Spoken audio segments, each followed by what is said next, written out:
Hello, welcome to June 4th, 2022. I'm Kurt, and this is my daily Good Life meditation video. This is something that I do every morning, just after waking up, after first writing in my journal. I do this to remember my life objectives and principles, and to examine the day that just passed, including the night, to see how I did with the challenges and with any opportunities that came up. Managing the challenges, overcoming them if necessary, avoiding them maybe. Sounds like risk management. And then, making good use of the opportunities. And then I also check it. I enumerate my principles and objectives, and then I talk about the coming day and plan for whatever challenges and opportunities may arise. So first, last night and yesterday, it was another good night of sleep. I don't feel as rested. I don't feel, supercharged like I did yesterday. And by the way, that yesterday good feeling lasted all day, just right on through. Interesting how when the stars align, I guess, when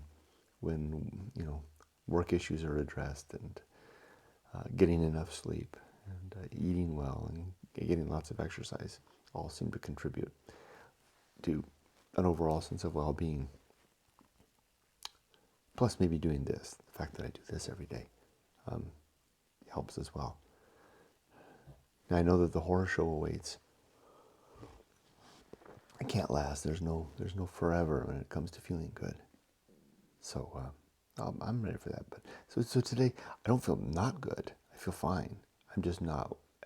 Yesterday was like an 11 on the dial. Today's more like a 9.5. It's a good day though. Good night's sleep. I think, other than the usual 1 or 2 nights up just to do what has to be done in the middle of the night. Other than that, I think I slept right until the alarm. I did. I don't think I woke up even early. Amazing. Why don't I feel rested? Gotta get some of this coffee in me. Anyway, yesterday was, it was an interesting day. It was my day off, but from now until the end of the first week of June, I'm on call basically every day. Namely, and I have to check in on 2 meetings every day, one at 10 a.m. and another at 3 p.m. So that kind of, shakes up a day off, right?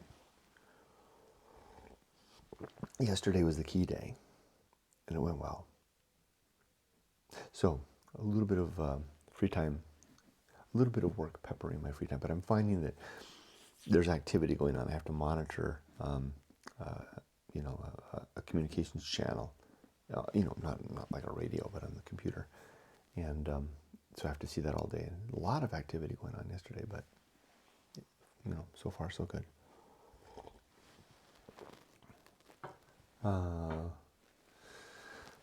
don't think I have really anything to say for it. Oh, I did decide how I was going to name the days. I talked about that. I think it was yesterday or the day before, about in my journal entry, because when I first get up, I go over right away and write in my journal 1 paragraph, and I was thinking about naming the days, and what I decided to do was to cross-reference, give the day a name, but use the name from this video, because these videos always have a date. They say the good life, the date, and then I give some title to the video, whatever was interesting that came up. That's what you see me when I bring up my little board here and write stuff down. That's what I'm writing, is whatever candidate title I might want to put on. I'm going to give the day that name, so that way I can cross-reference if I want to in the future. Look at a day in my journal and then see how did I do that? How did that day look in video?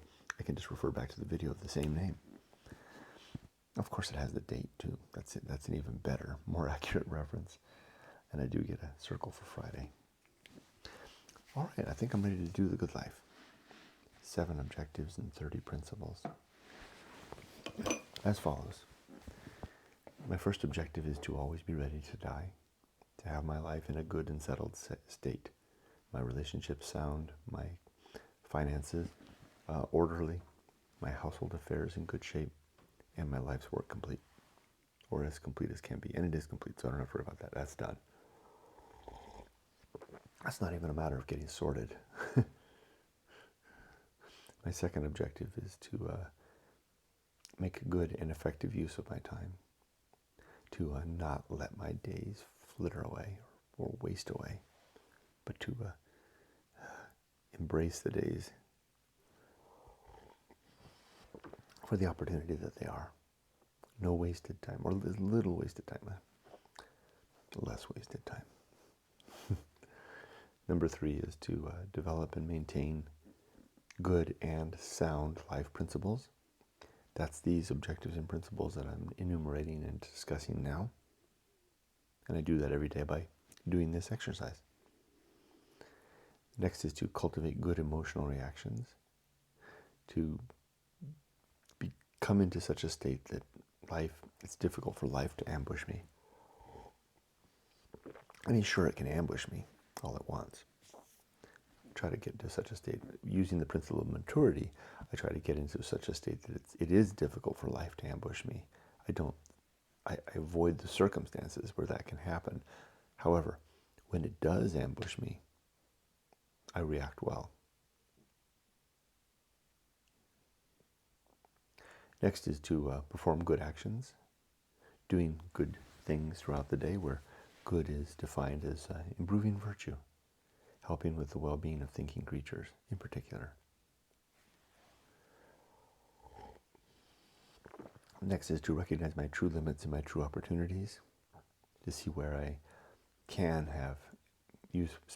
spend my time usefully, and where that might not be the case, and to use my time appropriately then.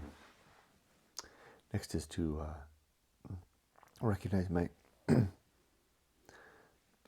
to do just one thing at a time, and to do that thing slowly and deliberately and carefully.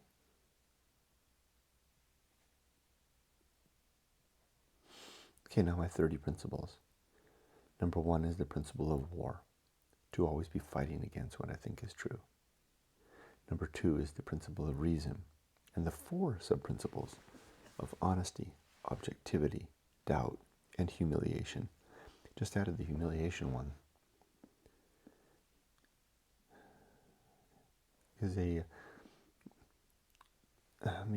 It's my first time to try this, adding that one. A reasonable approach to life is an honest approach. It's objective insofar as I look at things with the facts in mind. And fierce skepticism is necessary to keep out the weeds, the mental weeds. And humiliation must be embraced when I discover that I'm wrong, or that I've been a fool. And instead of running away, shying away from the humiliation, I embrace it as a sign that I've overcome something in myself. I've overcome another folly, crossed over another chasm, climbed out of a chasm. That works well there. It's a good fit. It's a principle of humiliation right there under reason. Next is the homunculus. The idea that I don't have a soul, but none of us do, so it seems. And but I do have a consciousness, this little thing that's operating in my head right now, peeking up from behind my eyes. I call it the homunculus, an old word. It means a little man inside the man. And he's going to die with me. That's the next principle, called the Anchorhold.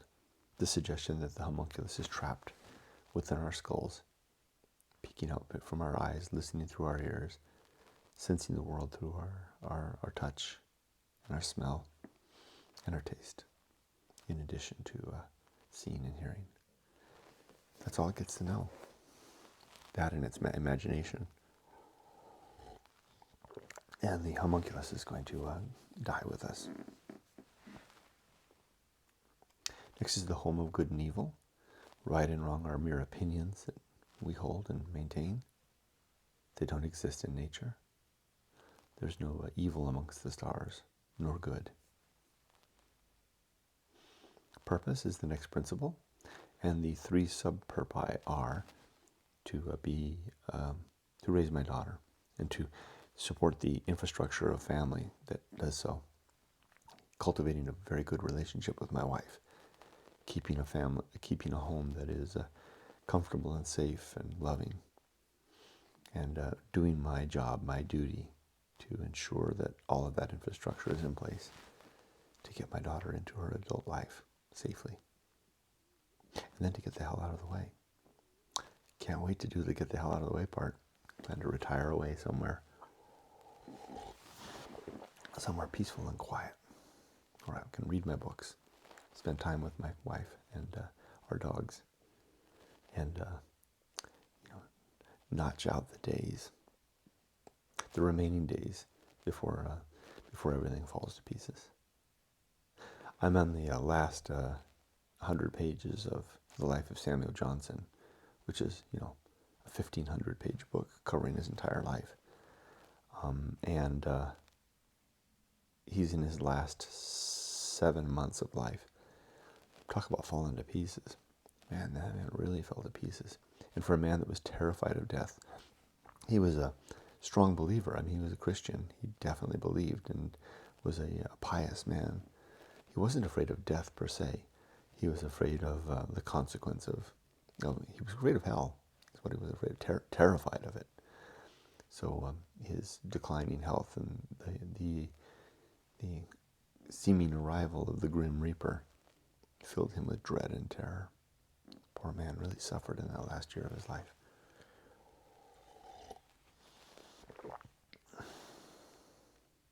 And if he was right, I hope he's in heaven and not burning in hell. That would have been a sad end to a seemingly virtuous life.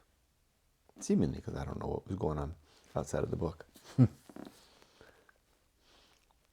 Okay. The other purpose is to be, like I said, a virtuous human being, and to pursue the sharing of my own story, Going Alone. Available on Amazon, or if you buy it from my website, goingalone.org. It's illustrated. I mean, they're all illustrated. They've got pictures in them. The book throughout. Each chapter has an illustration at the head of it. Can't find it here. Right? Oh, there's one. That's the homunculus right there that I was just talking about. But if you buy it from my website, I actually have over there on my journal desk, I draw on it and I use colors. In addition to signing it, you get a very personalized copy. And that's done too. I mean, that's the other purpose, is to have some purpose in life other than reproducing. That's been mine. Now I share it. The next principle is atomic principle.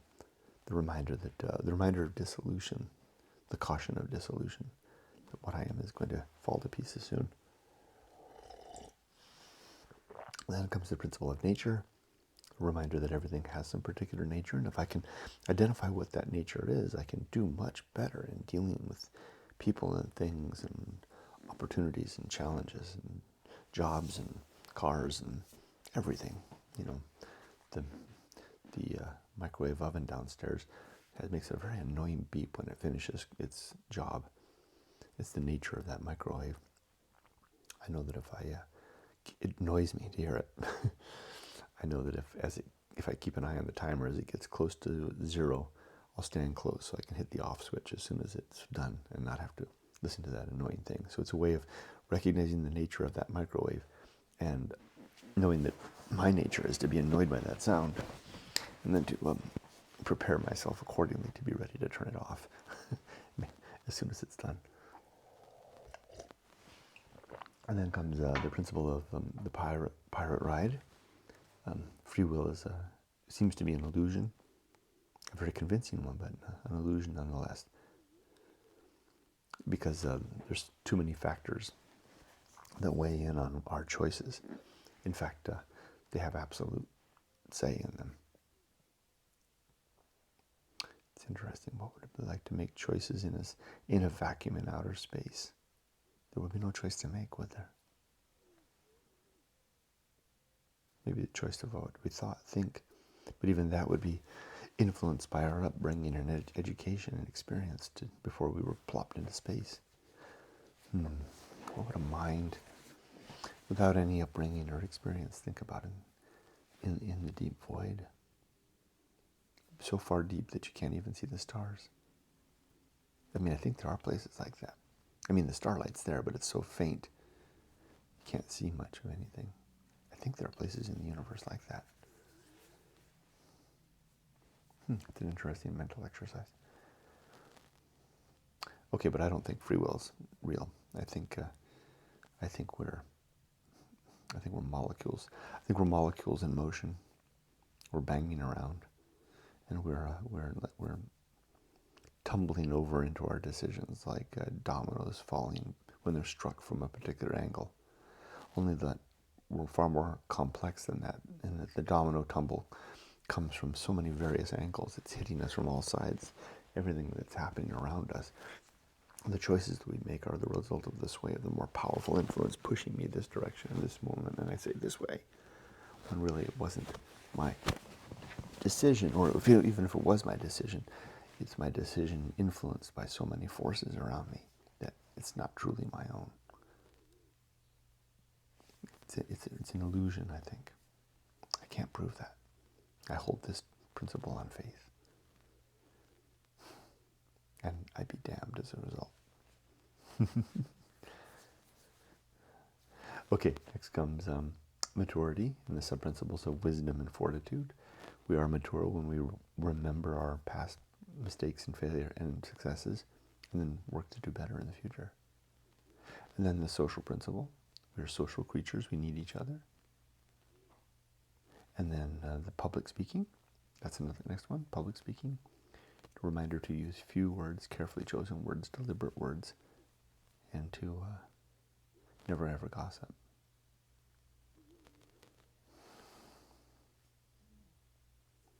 After public speaking comes, what's next? My mind suddenly went to next week. Yumiko and I are going to Vegas next weekend, and my mind suddenly just flitted off on its own, thinking about Vegas. And I had to bring it back, and I kind of lose track. Coming back, Kurt, you're not done with this. Can think about Vegas later. Public speaking, and then this social principle, and then public speaking, and then temperance, a reminder to be very careful in my consumption, consuming less of everything, including work and play and reading and sleeping, all of it. And then after temperance comes the horror show. Life is a pretty scary place, lots of terrible things going on. And I have to remember to be sensitive to that. Probably most of the people that I meet are under some terrific strain in some way. And I have to keep in mind that the horror, if not in my life now, is coming for me. And the next principle is called that which must be borne, carried. And what we have to carry is the challenges of our life, the responsibilities that we've taken on by the virtue of the choices that we've made, and then the fact of the horror show. And then distraction, and then agency and the great indifference, two principles that go together. Agency and the great indifference suggests that if we peek close enough and deep enough into nature, we'll discover nothing there besides the howling wild. It's not even howling, it's just the wind. In other words, no God. It seems to be an empty void. So to not see that, because that's a pretty awful truth for some, it's not so bad once you've lived with it long enough. But to not see that, we keep ourselves distracted, because we can see it. It is here, but we just have to keep ourselves distracted. We distract ourselves with all the things we do, our work and our play and our hobbies and our sports and our religion. And that helps to mask the emptiness. And then next comes the best seat in the house, to not want to be anyone else, be anywhere else, or be doing anything else, but to be okay with who I am, where I am, and what I'm doing. And then the path of wildness, which is a way to break out of a current life circumstance into a new life by collecting facts, thinking them over, and then making a decision, recognizing that the decision we make is going to be fraught with difficulty. Either way, we decide not to go, then we're stuck with the life we've chosen. If we decide to go, then we're challenged by the unknown. I'll give you a clue.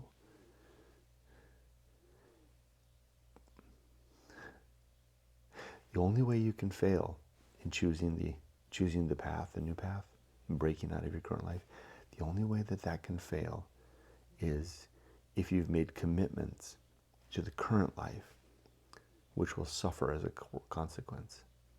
For example, having chosen to be in a particular circumstance, having made the commitment, for example, for a family and having children, and then if the choice is to leave that family and those children, maybe for whatever happens, and go off and have something other adventure, leaving them without the support and even the interpersonal support, that's a losing avenue.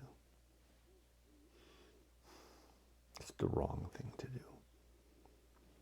Once those children once she's impregnated, that's that. That's why it's so important to make this choice for the path of wildness early, before there's too many commitments. Just get that diploma under your belt. Take it home and give it to the family, give it to mom and dad. Say, here, take this. I'm going to step upon the path of wildness. I'll be back a couple of years. And then go have your great life adventure, which is coming up. I'll talk about that in a second.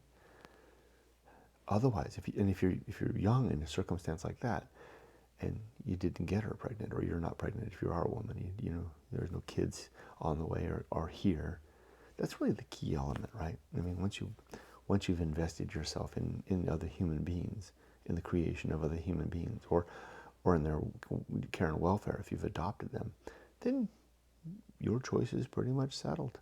I mean, you can break it up. I mean, like if you have a partner, if you've created a family, you can move your entire family wholesale from one circumstance. The whole family can have a great life adventure together. That's fine, but you can't splinter off and leave them behind. So do it young, when you have little to lose, right? And the point is, the thing that I was trying to say was, if you choose not to do it, if you choose not to go on the path of wildness, there are consequences to that usually manifest themselves later in life, much later in life. And there's nothing to do about them. Sorry, you missed your chance. Yet if you do it, even if you fail, even if you lose everything you've got, all your money, even if you get wounded, even if you lose a limb, strangely, even if you die,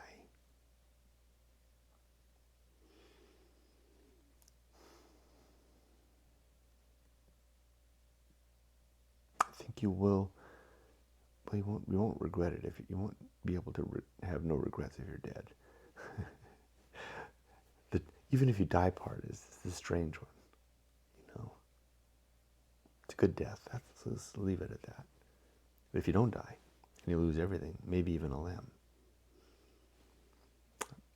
that older, like I mentioned just a moment ago, if you don't go, you can't do anything about it later. You won't have that situation. You will have done something about it. And your stump will be a reminder.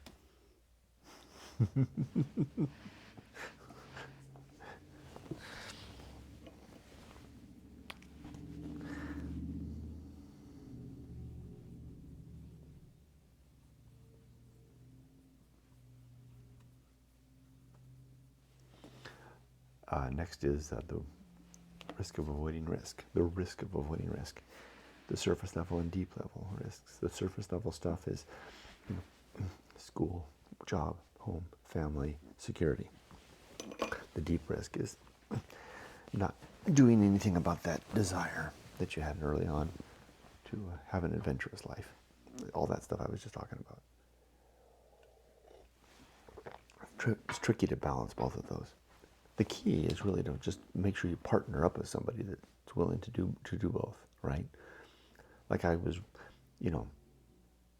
like I've told this story before. I dated a lot before I met Yumiko.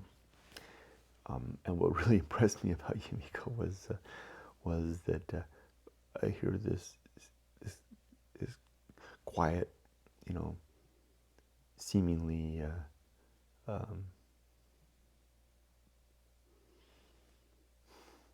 what's the word? I can't find the right word, but it doesn't come off wrong. She was just kind of an insular, quiet, gentle little human being who did this incredible thing. When she told me the story of how she was raised in a small, very old-fashioned community in Japan where people didn't do adventures. People just did the Japanese thing. They followed the Japanese life. And she said, I'm going to have an adventure. After high school then, she got 2 jobs, saved up the money, and came to America. And her family objected. Father wouldn't even say goodbye when she went out the door. And she found herself in America having this great life adventure of hers. And I knew, I didn't know it, but I knew it, that was the woman for me. That was a woman with whom I could spend a life having successive lives together. That, like me, she wasn't content with just hunkering down to wait out the years, or she wasn't going to, put her faith or put her chips in another world, not of this world, as they say, right? And again, wait out life towards something better. She was willing to disappoint. She would never disappoint her family like me. When she said I do and put the ring on, just like I did, then we're bound, But I knew that she was a woman that would do these things because she did it, and it was part of her character, just as I was. So we put the rings on, and it would be a ring not binding us to a particular home for 40 years and a particular way of life and, ho-hum. I mean, I see that from my perspective. That kind of life seems very boring to me, just to be in one place forever. But instead, okay, well, let's do this for 5 years or 10 years, a decade, and then let's take a match to it, not literally, and burn it all down and go somewhere else and do it again, and then burn that down and then go do it again. Every time, the houses always fill up with new stuff and new life and new chapters, and I knew that she would be one that would do that with me, and we could carry our daughter along with us and our pets as well. And we could be a family, a gypsy family.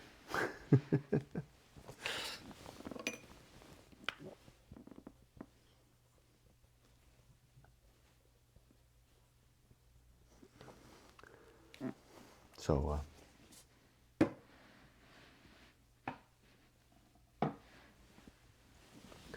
that's the risk of avoiding risk, is not being able to address both.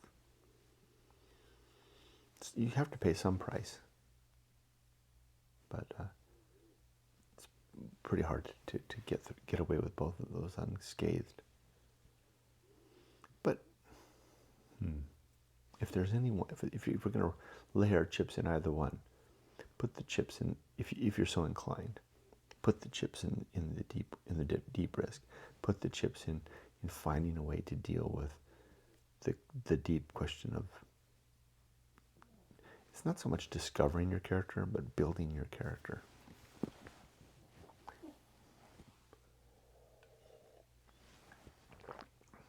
through the effort of pursuing whatever it is that interest is that pulls you along or draws you down. Because it is a down. It's a down insofar as it's not the type of thing that is contributing to outward prosperity. You know, taking 3 years off to be a vagabond or whatever you're going to do, right? I mean, vagabond is what appeals to me. Even though I never really did that. I did it in bits and pieces through the years. And that had the same price. It's a distraction from the career path, right? You're not going to end up with this. You're not likely to end up with the same in the end. But you'll have something a lot more.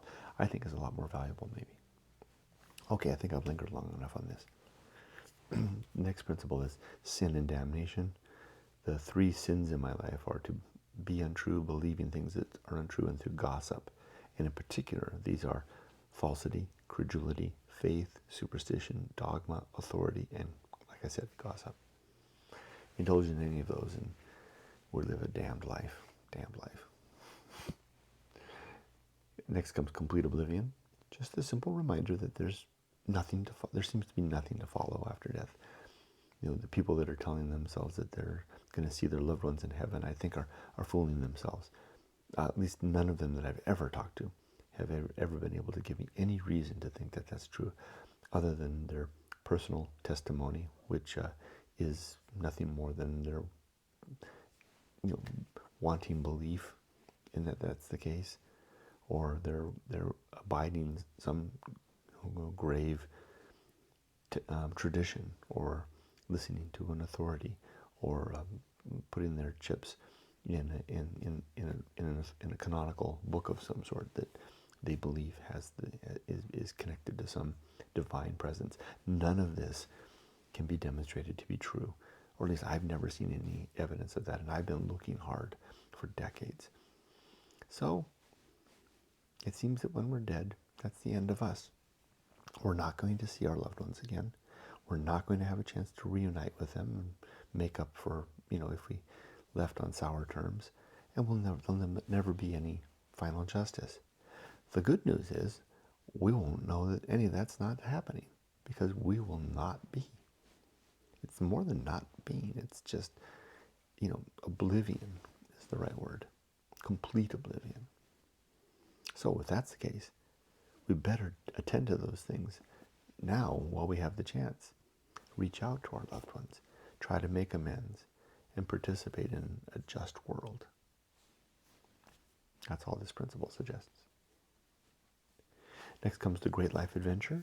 This is the thing that we pursue if we choose the path of wildness. The path of wildness leads to a great life adventure. I never realized that until just now. There's a connection between those two. I mean, I knew it, but I never said it.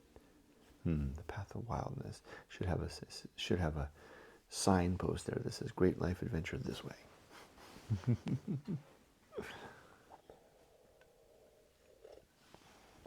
Next comes the season of philosophy, which is the time to record what we've learned along the way. That's basically keeping a journal and pencil handy. And then the bullseye aim, a reminder that we usually miss the mark when we strive. And then the uphill climb, a recommendation to continue trudging, to keep fit and able, and to trudge, always up. And then arena and utility. Life is an arena where we can utilize our principles and object towards the pursuit of our objectives and living of a better life. Next comes nothing is enough, a strange principle that suggests that not just temperance, but, how do you describe it? It's not abstinence. It's just boiling things down to almost zero. Nothing is a little extreme. That's hyperbole, but it has a good ring to it. Less and less and less. And then the principle of fun. A reminder to have a good time in the here and now, this moment here. But also remember to shift my vision forward to anticipate the fun to come and then to look back and remember the past. Okay, so let's prepare for the day. It's another day off. It's a Saturday. I have to work at 10 o'clock and 3 o'clock. In the meantime, I have meetings at 10 o'clock and 3 o'clock. And I also have to monitor chat activity all day long and participate in it as necessary. This is just a dry run. I'm the shadow project manager on this one. After this is done, though, I'll take the driver's seat for the next election. Well, that's what it is. It's an election, so that's what I'm working on. Election IT for the election for our county, and I'll be responsible for it for the November election. A lot of responsibility. What, me worry? Yeah, I worry. What else for today? I think maybe today would be the good day for Yumiko and I to really tackle our Vegas trip, to work on our itinerary, to plan it out, even get a little spreadsheet out, or maybe just a piece of paper, write it out. Yes, I got a piece of paper here. We'll sit down together. We'll go out. Let's do that. Let's go out for breakfast.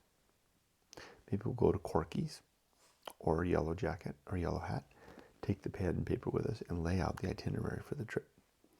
And we'll look at some shows that we can go and maybe book a show. Because we've got, and make this happen and do any shopping that we need to do to get ready. And then after that, we'll come back and then we'll do our house cleaning and then do our shopping and then have tomorrow off. And I've got to sprinkle in the work throughout the day. Okay, it's a good idea, if I do say so myself. And then after this, I'll go read the Bible, upload the video, feed the dogs, Yumiko, and then I'll start my cleaning early. And when Yumiko gets up, we'll start the day. Thanks for joining me. Be safe, but not too safe.